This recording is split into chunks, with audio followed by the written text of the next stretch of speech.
Thanks for staying with us. You're watching Daybreak. The hashtag on X is Citizen Daybreak. The SMS code is 22422 at Citizen TV Kenya and at Ayub Abdikadir. Dr. Makali Mulu is the MP representing Kitui Central Constituency, an economist and a member of the Budget Committee. Good morning, Dr. Hi, good morning. Much appreciated for your presence. Good morning. Churchill Ogutu is an economist with the IC Group, also joins us this morning. Churchill, good morning. Good morning to you. We are also expecting the presence of Julius Ruto, CPA, the Member of Parliament, Kasese constituency, and a member of the Finance and National Planning Committee of the National Assembly, as well as a representative from the Institute of Social Accountability, who will be with us here in the course of this broadcast. Gentlemen, many thanks for your time. Let's now focus our attention on this very pertinent point. And I'm sure you must have been following the story on the junior secondary school teachers who are protesting, crisis looming as schools reopen in January next year. Part of, again, money, where it goes, who benefits welfare generally. But let's focus, as we dovetail that with our conversation. Daktari, coming to you first. Ideally, it seems there's more focus on our budget on the day the CS heads to the National Assembly, a lot of pomp, color, and ideally what's not as important as the entire life cycle of the budget, which starts way before the CS National Treasury comes to the National Assembly. Give us a synopsis, an assessment of the process itself. Thank you, Ayub. And good morning, viewers. I think it's good to be here to discuss budget matters with my colleague Ogutu. I think every year, because this is an annual activity, every year we do our budgets. And maybe before we get to the details of how we do it, you would be better just to comment on the issue of the teachers, JSS interns. Because for the last 1 week, those of us who are members of parliament, we've really gotten a lot of requests from the JSS interns that we need to make provision for them to be permanent and pensionable.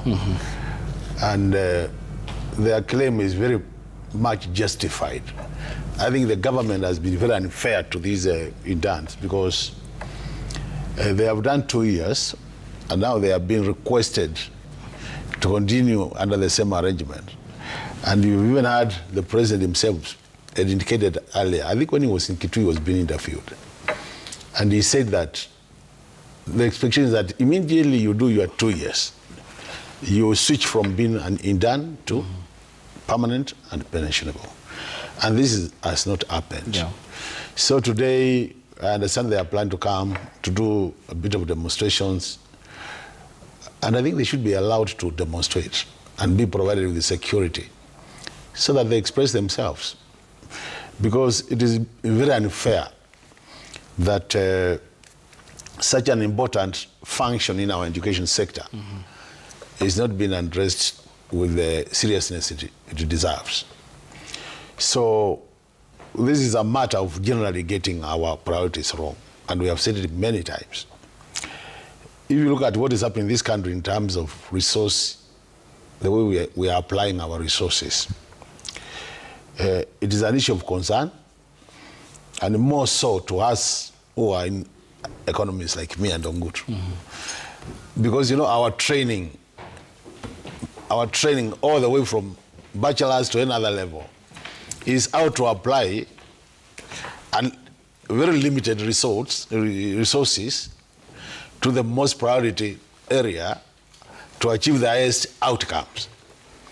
And anytime we see application of this resource in areas where we think they're not going to give us maximum outcomes or optimized outcomes, then we get very frustrated. And why do we say that? Because now I come to the process of making the budget. Every year around August, a circular goes out from Treasury saying we are now kicking off budget making process, and they do what we call that circular which goes out talks about the sectoral requirements. Yeah. So they will say now we are getting the sectoral proposals, and that will culminate into what we call the sectoral meetings. We have divided our economy into 10 sectors. And the budgets are normally now prepared on the basis of those 10 sectors. So the sectors will be able to interact at sectoral level,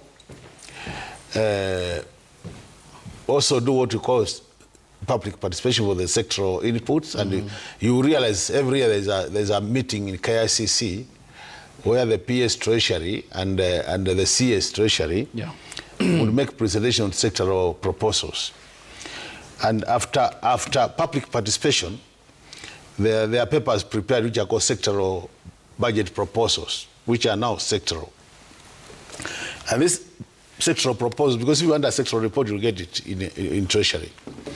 These sectoral reports are another reports which Treasury uses to input into what we call budget policy statement, which would normally end up being the cabinet, and when the cabinet approves it, then it will come to Parliament. And normally it comes to Parliament around February 15th, which means between August and February 15th, Treasury is given now that all the opportunity to do matters relating to the initial processes of budget making. Which is about 6 months. Which is about 6 months.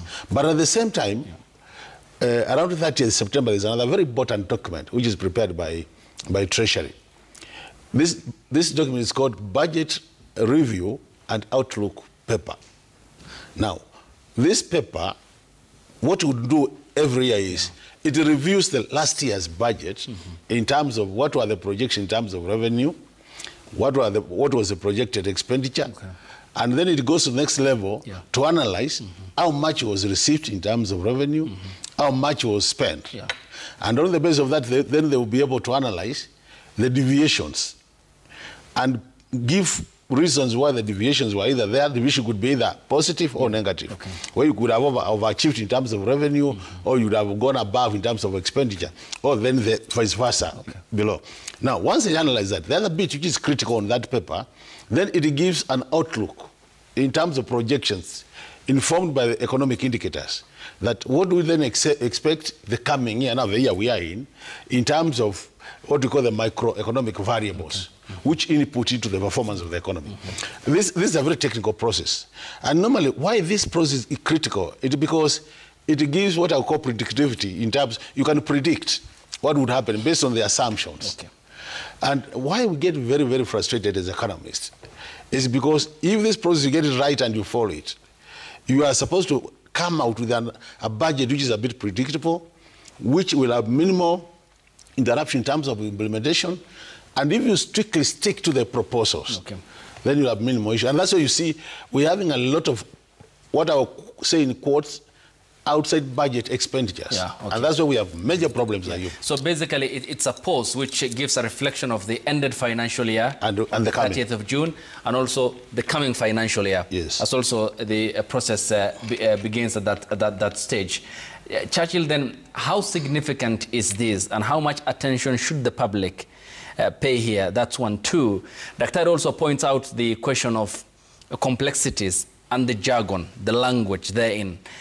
How then do stakeholders simplify this languaging for an understanding of the common person to grasp the numbers and also understand the context within which these parameters are set? Thanks. So looking at the significance, Dr. has brought it quite well, and it's something which is quite beneficial as a country. If you may look at other countries, they do it slightly different. Case in point, Ghana last week, they presented the budget for the next financial year, which is the calendar year. So the budget for Ghana starts in January, ends in December. So that one was presented last week. So they, at this point, up until last week, they did not have a visibility of how the budget for the next financial year will look like. Case in point, another case in point is now Nigeria.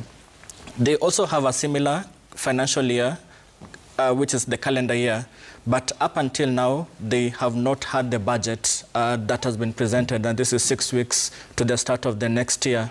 So if you compare with how Kenya we do our budgeting process, as has been elucidated by Daktari, we find that even 7 months to the start of the next financial year, we're starting to have visibility of the budget. So that is one of the significant aspects of the budget-making process in Kenya, that the process starts as early as August. So 2 months into the financial year, we start preparations for the next financial year. So that's quite significant, and which is something that by the time we see the CS coming to present the budget around mid-June, it's like an anticlimax in the sense that we have already seen the numbers, you already seen even on the revenue side how the finance bill looks like. So it's kind of anticlimax because this is at the point whereby we start critiquing the numbers.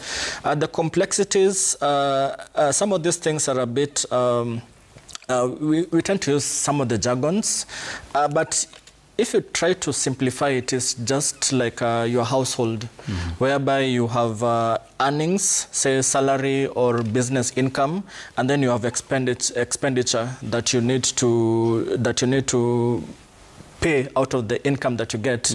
And in any income, probably you might now need to borrow some money to be able to supplement the income that you have. So just thinking about it, that's similarly how we also look at the budget making process, that there's on one side there's income that we have to raise to be able to meet this expenditure.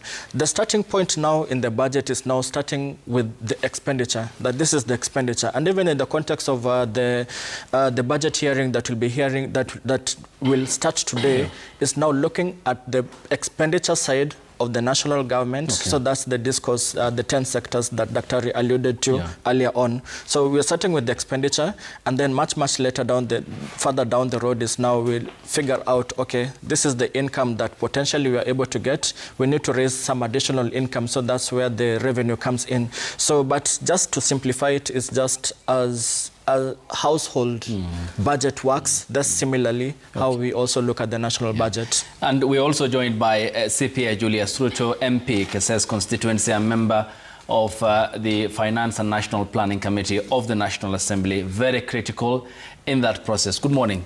Good morning. Much appreciated for your time. It's been a while since you have been here. For sure, it's been a while. Karibu tena.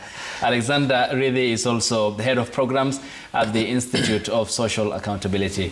Good morning to you. Good morning to you. Appreciated for your time. Many thanks for making time for the broadcast. Thank you. Honorable Ruto, coming to you. Ideally, we are talking about a very critical process that informs, amongst the others, how we plan for our country and also spend money. Should then attention be on here rather than the certain knee-jerk public reaction that comes with the finance bill, which is the revenue-raising measures, for more informative analysis and critique of our budget? Thank you so much, and I want to appreciate my colleague Magali Mulu because he has really elaborated more and much about sector working hearings or groups. But first of all, to note is to Kenyans and to the viewers that budget is a circle. It's a cycle that runs throughout. It's a continuous process. I know most of us, we only wait in the month of June when the minister is about to come to table his budget at the parliament. And that's where Kenyans are keen to know what is the direction of the budget, what is the mission of the budget, what is the focus, and probably what are the adjustments in the proposed revenue studies where we get a heated debate. But I'm happy that we're here today to invite all of us to follow this, that it begins from here. First of all, it starts in the month of August. That is when the budget circular is issued. And then strategic plans, annual development plans are discussed. Budget review paper is also put out. And this is where now it begins, because it will tell us how our revenues have been performing. Because finance bill is informed by the demand side. Because sometimes we discuss more of supply side, that is the finance bill. Why do you want to raise these taxes? Why do you want to project to borrow this much to finance a fiscal space that is created by the demand side? But when we invite ourselves to this particular, it helps us to understand which areas are we going to focus. It is at this point that it's very critical, first of all, to appreciate, as I've said, the expenditure, because our expenditure begins from here. The huge balloon expenditures that we are always coming to realize later that is putting pressure on the other side begins from here. because it is at this point that the sectors are expressing their wishes. And, you know, I would rather use a word, say, the wish list. This is at the time they're saying that in our department, this is what we've been doing. Remember, every administration is driven by a blueprint, be it at the county level, be it at the national level. This is where the agendas, those promises that they were promising every now and then during campaign, are being aligned to the resource basket of the nation that gradually is being implemented. So to me, I think it is very critical that we participate more on this one so that it gives to inform us, because the next critical stage is the budget policy paper. This is when now the ceilings are being tabled.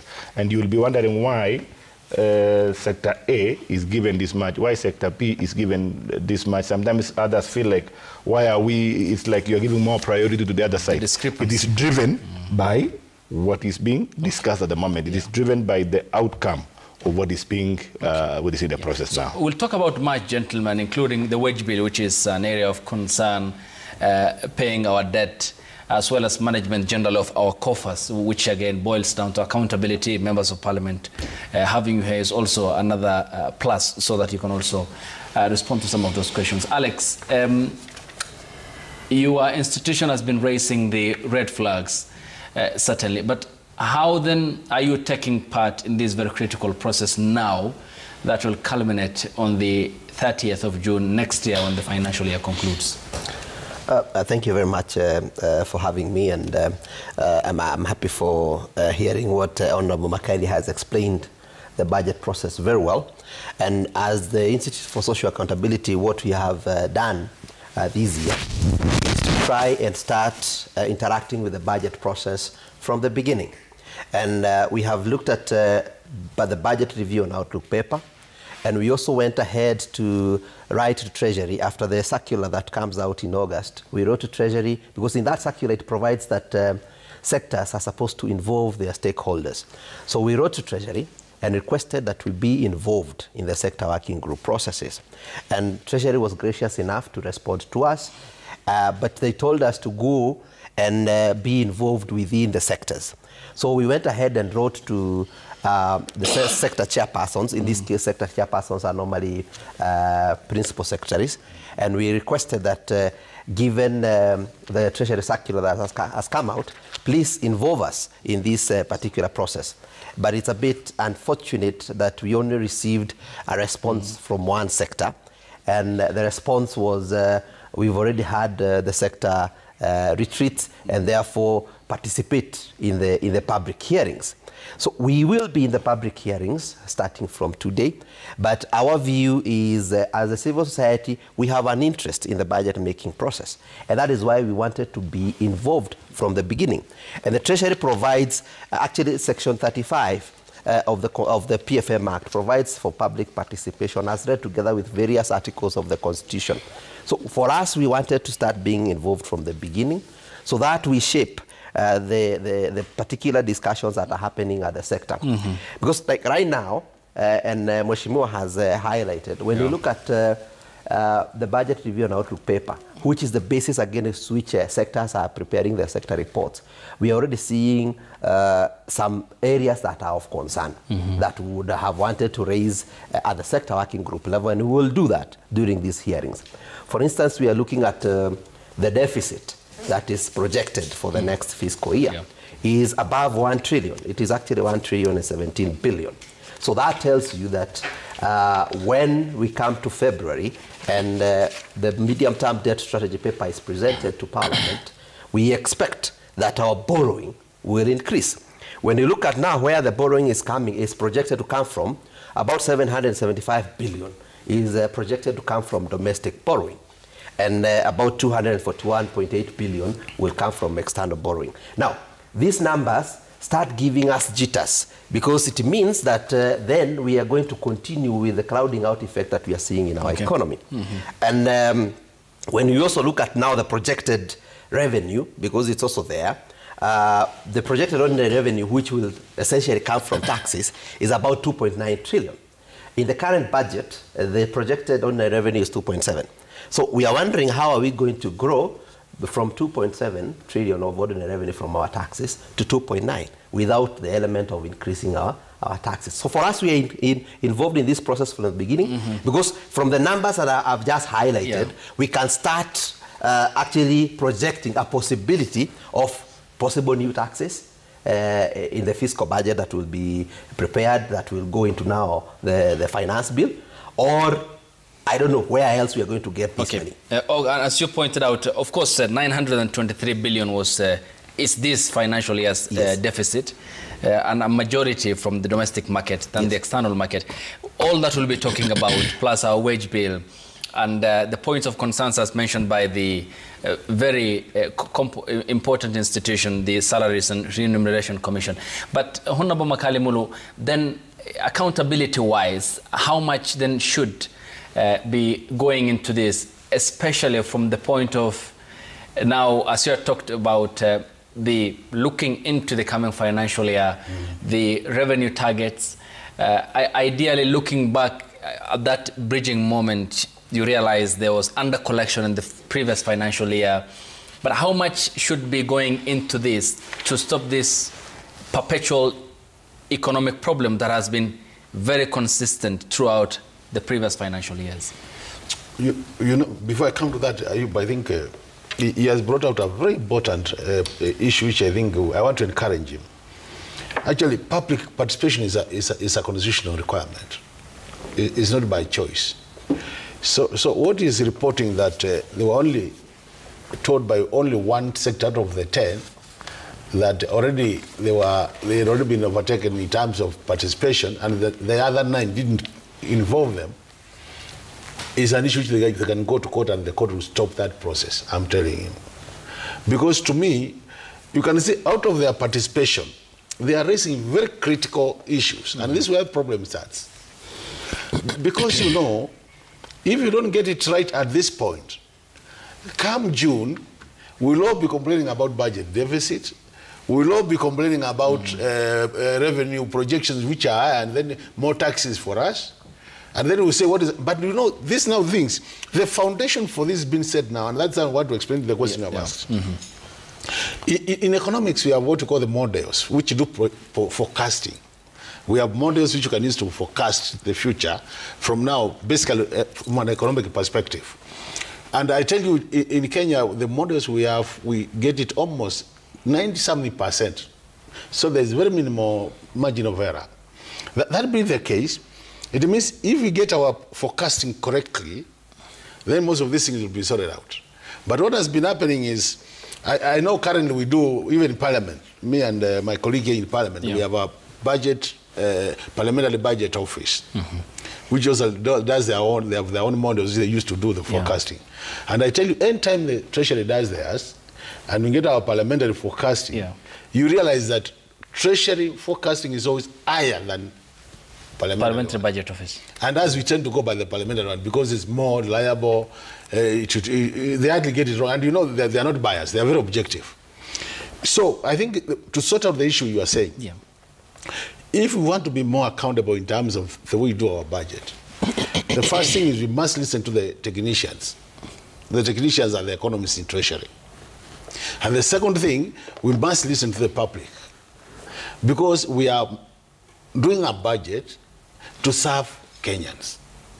So if Kenyans are saying our problem number 1 is water, our problem number 2 is roads, we need to come up with these priorities.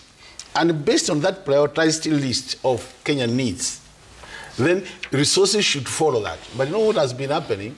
And you must have heard of the word budgeted corruption. You must have heard of that. When you hear about budgeted corruption, is where from the word go, you want to push programs and projects into the budget so that at the end of the day, even the procurement is determined early enough and all those other things. So I think we need to be very fair to this process by being objective. Let's look at our macroeconomic variables, say, what is the anticipated inflation? What is the anticipated, as you are saying, employment to be created? Based on that, we'll be able to help our economy. But these are the challenges we're having. I wish we could do better. But since you are saying we could discuss the wage bill and the public, we'll be saying what are the issues. But generally, then as we start, and I think this now, it's important to quote us this early. What we can tell Kenyans is now, Kenyans don't wait for next year, June, to listen to the budget. budget making process has started. Okay. Can you go through social accountability immediately? Yeah. Give your input, because this is a voice they can use to improve this process and get it right. Yeah, Churchill and Honorable Ruto, after the break, we'll expound it further. Here on the broadcast, the hashtag on X is Citizen Daybreak. The SMS code is 22422 at Citizen TV Kenya and at Ayub Abdikadir. We welcome your contributions as well here on the broadcast. Stay tuned.